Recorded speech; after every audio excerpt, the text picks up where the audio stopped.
안녕하세요. 그날의 이야기입니다. 채널 구독하시면 매일 올라오는 재미있는 영상을 빠르게 보실 수 있습니다. 그럼 바로 이야기 시작합니다. 예술의 모든 것을 바친 60대 한국 여성. 이탈리아에서 만난 40대 연하남과의 로맨스. 그 결말은? 한국 미술계의 저명한 교수였지만 늘 삶의 공허함에 지쳐있던 60대 한미경. 그녀는 모든 것을 뒤로하고 예술의 본고장, 이탈리아 피렌체로 떠납니다. 그곳에서 운명처럼 40대 미술복원가 마테오를 만나 나이와 국경을 뛰어넘는 뜨거운 사랑에 빠지죠. 모든 것이 완벽해 보였던 이들의 로맨틱한 동화. 하지만 그 행복 뒤에는 아무도 상상 못한 충격적인 비밀이 숨겨져 있었습니다. 과연 한미경은 이 모든 진실을 마주하고도 사랑을 지켜낼 수 있을까요? 지금부터 그녀의 특별한 여정을 통해 삶의 진정한 의미를 찾아보세요. 한미경은 60대 초반의 한국 여성이었다. 그녀의 삶은 마치 잘 닦여진 고가구 같았다. 오랜 세월의 흔적이 묻어있지만 여전히 우아하고 단아한 품격을 잃지 않았다. 그녀는 명문 여자대학교에서 회화과를 전공했고 졸업 후에는 대학교에서 서양화 교수로 평생을 바쳤다. 그녀의 섬세하고 감각적인 작품들은 미술계에서 한국의 색채를 담는 화가라 불리며 존경받았다. 늘 작업실에서 붓을 들고 그림에 몰두했고 개인적인 감정이나 욕구는 철저히 뒤로 미뤘다. 그녀의 삶의 목표는 오직 아름다움을 창조하고 예술을 통해 세상과 소통하는 것이었다. 그녀의 결혼 생활 역시 평온했지만 열정은 없었다. 남편은 안정적인 직업을 가진 성실한 사람이었지만 예술과는 거리가 먼 현실적인 사람이었다. 그들 사이에는 깊은 대화나 감정적인 교류가 없었다. 부부라는 이름 아래 각자의 삶을 살아가는 동반자에 가까웠다. 자녀들은 그녀의 바람대로 재능을 인정받아 해외에서 유학 중이었고 독립적인 삶을 살고 있었다. 그들은 그녀에게 필요한 것을 제공받는 것에 익숙했고 어머니의 내면이나 감정에 대해서는 무관심했다. 미경은 가족이라는 울타리 안에서 오히려 더 큰 외로움을 느끼곤 했다. 평생을 아름다움을 좇았지만 정작 자신의 삶은 메말라 있었다. 겉으로는 모든 것을 가졌지만 내면은 텅 비어 있었다. 정년퇴직 후 그녀의 삶은 갑작스럽게 멈춰 선 듯했다. 매일 아침 출근하던 연구실, 쉼없이 이어지던 작품 활동, 제자들과의 심도 깊은 토론이 사라지자 그녀에게 남은 것은 텅 빈 시간과 끝없는 공허함이었다. 남편은 퇴직 후에도 자신의 취미 생활에 몰두하며 바빴고 자녀들은 연락도 드물었다. 그녀는 자신이 평생 쌓아올린 경력과 명예가 결국 껍데기에 불과했다는 사실을 깨달았다. 거울 속 자신의 모습, 깊어진 눈가의 주름과 지친 눈빛을 보며 자신이 진정으로 원하는 삶은 무엇이었을까 되물었다. 그녀는 한국 사회의 치열한 경쟁과 학벌주의 속에서 진정한 자신을 잃어버렸다고 느꼈다. 그녀는 어렸을 적부터 남들처럼 북적이는 삶보다는 혼자만의 시간을 즐기던 사람이었다. 소심하고 내성적인 성격 탓에 인간관계에 서툴렀고 깊은 관계를 맺는 것을 어려워했다. 하지만 그녀의 내면에는 늘 새로운 것에 대한 갈망과 자유에 대한 동경이 존재했다. 그녀는 획일적인 한국 사회의 기준과 빡빡한 경쟁 속에서 자신의 본 모습을 잃어버렸다고 생각했다. 이제 그녀는 더 이상 남의 시선에 얽매이지 않고 진정으로 자신이 원하는 삶을 살고 싶었다. 그녀는 오래된 미술 서적을 뒤적이며 잊었던 꿈을 되살리려 애썼다. 젊은 시절, 그녀는 유럽 미술 연수를 위해 이탈리아를 방문했지만 특히 피렌체의 예술적 분위기와 르네상스 시대의 흔적에 깊은 인상을 받았다. 다비드상, 보티첼리의 그림, 그리고 미켈란젤로의 건축물들은 그녀의 예술적 감성을 폭발시켰다. 그녀는 언젠가 꼭 한번 피렌체에 가서 그들의 예술 속에서 자신을 잃어버리고 싶다는 막연한 꿈을 꾸었다. 은퇴 후 그녀는 그 잊었던 꿈을 다시 꺼내 들었다. 그녀는 남편에게 이탈리아 여행을 제안했지만 남편은 이해할 수 없다는 듯 손사래를 쳤다. 그 나이에 무슨 이탈리아예요? 그냥 편하게 한국에서 쉬세요. 피곤하게 왜 유럽까지 가려고 해요? 남편의 무심한 반응에 미경은 더 이상 미련을 두지 않았다. 그녀는 조용히 여행 계획을 세웠다. 남편에게는 더 이상 함께 살 수 없다는 통보를 전했다. 남편은 예상했던 일이라는 듯 차갑게 고개를 끄덕일 뿐이었다. 그녀는 자신이 평생 모은 재산을 정리하고 이탈리아 피렌체행 비행기 표를 끊었다. 모든 것을 뒤로하고 떠나는 그녀의 발걸음은 가벼웠다. 피렌체 아메리고 베스푸치 공항에 발을 디딘 순간 따뜻하고 활기찬 공기, 그리고 이탈리아어가 뒤섞인 정감 있는 소음이 그녀의 오감을 자극했다. 그녀는 미리 예약해둔 두오모 성당 근처의 작은 호텔에 여장을 풀고 다음 날부터 피렌체 곳곳을 누볐다. 두오모의 웅장함, 우피치 미술관의 명작들, 그리고 베키오 다리의 낭만적인 풍경은 그녀의 가슴을 벅차오르게 했다. 그녀는 카메라를 들고 골목길을 따라 걸으며 피렌체의 아름다움을 담았다. 이곳에서는 아무도 그녀에게 무엇을 해야 한다고 말하지 않았다. 그녀는 비로소 진정한 자유를 느꼈다. 낯선 언어와 문화 속에서 그녀는 잃어버렸던 자신을 찾아가는 듯했다. 어느 날 오후, 피렌체 베키오 다리 근처의 작은 카페에서 그녀는 그를 만났다. 따뜻한 햇살이 쏟아지는 야외 테이블에 앉아 스케치북에 그림을 그리고 있는 그의 모습은 마치 영화 속 한 장면 같았다. 그의 이름은 마테오. 40대 초반의 이탈리아 남성으로 부드러운 갈색 머리와 깊은 눈빛을 가진 사람이었다. 그는 마치 르네상스 시대의 화가처럼 예술적이고 매력적으로 보였다. 미경은 그의 섬세한 붓질과 그림에 몰두하는 모습에 묘하게 시선을 빼앗겼다. 그는 스케치북을 덮고 카페를 나가려던 미경에게 먼저 말을 걸었다. 실례합니다. 혹시 그림을 좋아하세요? 제 그림을 보고 계신 것 같아서요. 그의 유창하고 부드러운 영어에 미경은 깜짝 놀랐다. 아, 네, 저도 그림을 그립니다. 그림이 정말 멋지시네요. 마테오는 부드럽게 웃으며 미경에게 에스프레소를 한 잔 건넸다. 고맙습니다. 혹시 한국 분이신가요? 한국 예술에 관심이 많아서요. 그렇게 시작된 짧은 대화는 예상보다 길게 이어졌다. 마테오는 자신이 피렌체에서 태어나고 자랐으며 현재는 피렌체에서 미술복원가로 일하고 있다고 했다. 그는 주로 오래된 명화나 조각상을 복원하는 일을 한다고 덧붙였다. 그는 한국 미술과 한국 문화에도 깊은 관심이 있었다. 그의 눈빛은 열정으로 가득했고 그녀의 이야기에도 진심으로 귀 기울였다. 미경은 자신이 한국에서 온 은퇴한 미술 교수이며 뒤늦게 예술에 대한 열정을 찾아 이곳에 왔다고 솔직하게 털어놓았다. 마테오는 그녀의 이야기에 깊은 흥미를 보였다. 정말 놀랍네요. 60대에 새로운 예술 분야에 도전하다니 대단하세요. 한국 분들은 다 그렇게 용감하신가요? 제 주변에서는 꿈도 못 꿀 일이에요. 마테오의 순수한 칭찬과 예술에 대한 열정적인 질문에 미경은 오랜만에 느껴보는 진정한 인정에 기뻤다. 나이와 국적의 장벽은 그들 사이에서 아무런 문제가 되지 않았다. 그들은 예술, 삶, 그리고 자유에 대한 깊은 이야기를 나누며 급속도로 가까워졌다. 미경은 마테오에게서 젊은 날 잃어버렸던 설렘과 열정을 느꼈고 마테오는 미경의 지혜로움과 따뜻함에 매료되었다.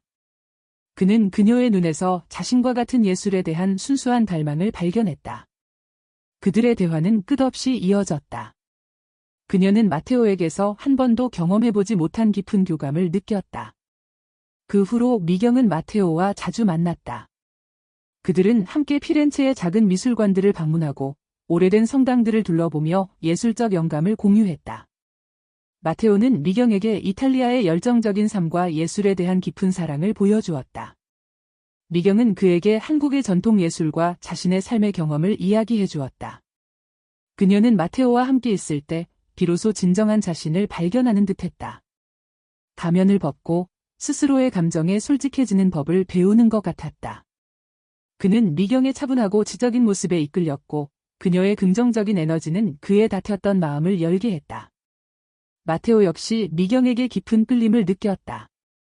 그는 젊은 여성들에게서는 찾을 수 없는 미경의 안정감과 사려 깊음에 위로를 받았다. 그는 어린 시절부터 예술적 재능이 뛰어났지만 그의 부모님은 그가 안정적인 직업을 갖기를 원했다. 그는 늘 부모님의 기대와 자신의 꿈 사이에서 갈등하며 살아왔다. 하지만 미경은 달랐다. 그녀는 그의 꿈을 응원했고 그의 모든 것을 있는 그대로 존중해 주었다. 그는 그녀에게 넓은 세상을 보여주었고 그녀의 감성을 이해해주는 유일한 사람이었다. 나이 차이에도 불구하고 그들의 영혼은 놀랍도록 닮아 있었다. 그들은 서로에게 삶의 동반자이자 영혼의 안식처가 되었다. 어느 날 저녁, 피렌체의 아름다운 아르노 강변에서 미경은 마테오에게 조심스럽게 자신의 마음을 고백했다. 노을이 강물에 물드는 낭만적인 시간이었다. 마테오 씨, 당신을 사랑합니다.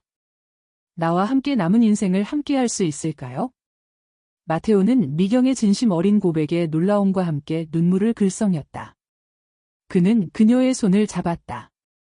그녀의 손은 따뜻했고 그의 마음에 잔잔한 파동을 일으켰다. 네, 저도 당신을 사랑해요. 함께해요, 우리. 나이 차이는 저에게 아무런 문제가 되지 않아요. 당신은 저에게 삶의 진정한 의미를 알려주었어요. 그들은 아르노 강변의 아름다운 석양 속에서 서로의 사랑을 확인했다. 그들의 결혼은 쉽지 않았다. 마테오의 부모님은 미경의 나이가 너무 많다는 이유로 극심하게 반대했다. 특히 그의 아버지는 격앙된 이탈리아어로 말했다. 말도 안 돼. 저 여자는 내 어머니 뻘이야. 대체 무슨 생각으로 저런 여자와 결혼하려 하는 거니? 정신 차려. 그들은 마테오에게 미경과의 관계를 당장 정리하라고 강요했다.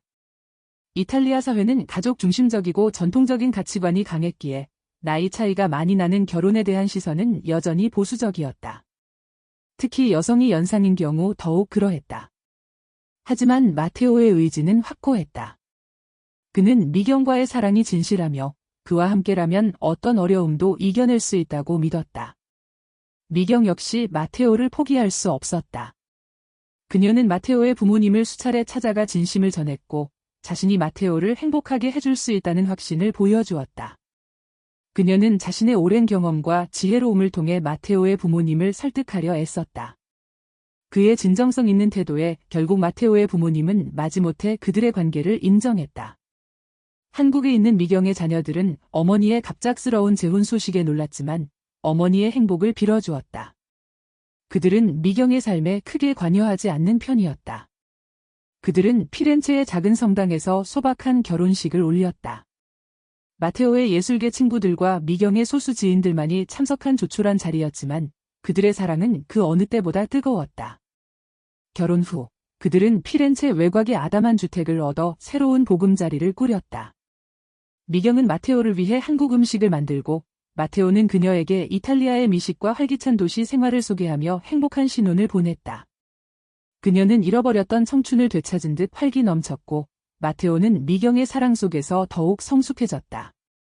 그들의 결혼 생활은 여전히 아름다웠다. 미경은 그림을 다시 그리기 시작했고 마테오는 그녀의 작품 활동을 적극적으로 지원했다. 그들은 함께 이탈리아 곳곳에 숨겨진 미술관을 찾아다니고 작은 마을의 장인들을 만나며 영감을 얻었다. 미경은 자신이 평생 꿈꿔왔던 진정한 예술가의 삶을 살고 있다고 느꼈다. 마테오 역시 미경을 통해 자신의 예술적 시야를 넓히고 삶의 깊이를 더해갔다. 그들은 서로에게 영감을 주고받으며 나이와 국적을 초월한 깊은 유대감을 형성했다. 하지만 그들의 행복은 예상치 못한 그림자에 가려져 있었다. 결혼 후 2년이 지났을 무렵 마테오가 갑작스러운 병으로 쓰러졌다. 병명은 희귀 난치병. 투병 생활이 시작되었고 미경은 그의 곁을 묵묵히 지켰다. 그의 활기 넘치던 모습은 온데간데 없었고 마테오는 점차 기력을 잃어갔다. 희망이 보이지 않는 긴 투병 생활 속에서 미경은 문득 마테오의 가족관계가 이상하다는 것을 느끼기 시작했다. 그의 부모님은 그를 극진히 돌봤지만 다른 형제나 친척들이 거의 찾아오지 않았다.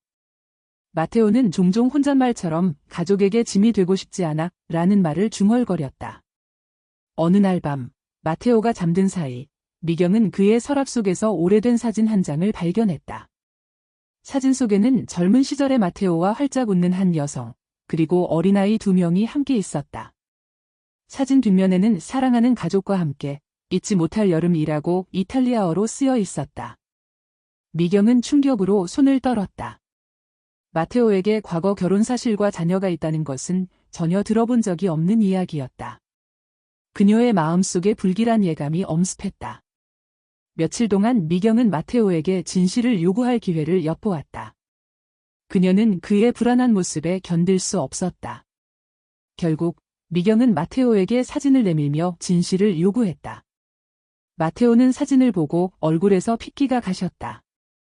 그는 눈물을 흘리며 모든 것을 털어놓았다. 그는 사실 오래전 결혼했던 아내와 2명의 자녀가 있었다고 고백했다. 그의 아내는 릴리의 친모였다. 그는 결혼 생활 중 큰 사업 실패를 겪었고 그 충격으로 건강이 급격히 나빠져 가족에게 큰 짐이 되었다고 했다. 결국 아내는 아이들을 데리고 그를 떠났고 그는 절망감 속에서 모든 연락을 끊고 홀로 피렌체로 돌아와 미술복원가로 새 삶을 시작했던 것이다. 그는 미경을 너무나 사랑했고 그의 과거가 그녀에게 짐이 될까봐 그리고 자신이 가진 아픔이 그녀에게 전염될까봐 두려워 모든 것을 숨겼다고 흐느꼈다. 나는 당신을 정말 사랑했어요. 하지만 나의 과거가 당신에게 상처가 될까봐. 그래서 거짓말을 했어요. 나의 실패가, 나의 아픔이 당신에게까지 미칠까봐 무서웠어요. 미경은 충격으로 말을 잇지 못했다. 그가 그토록 사랑했던 마테오에게 이런 아픈 과거가 숨겨져 있었다니. 그의 병이 단순한 난치병이 아니라 과거의 아픔과 연결되어 있다는 사실에 그녀는 더욱 가슴이 아팠다.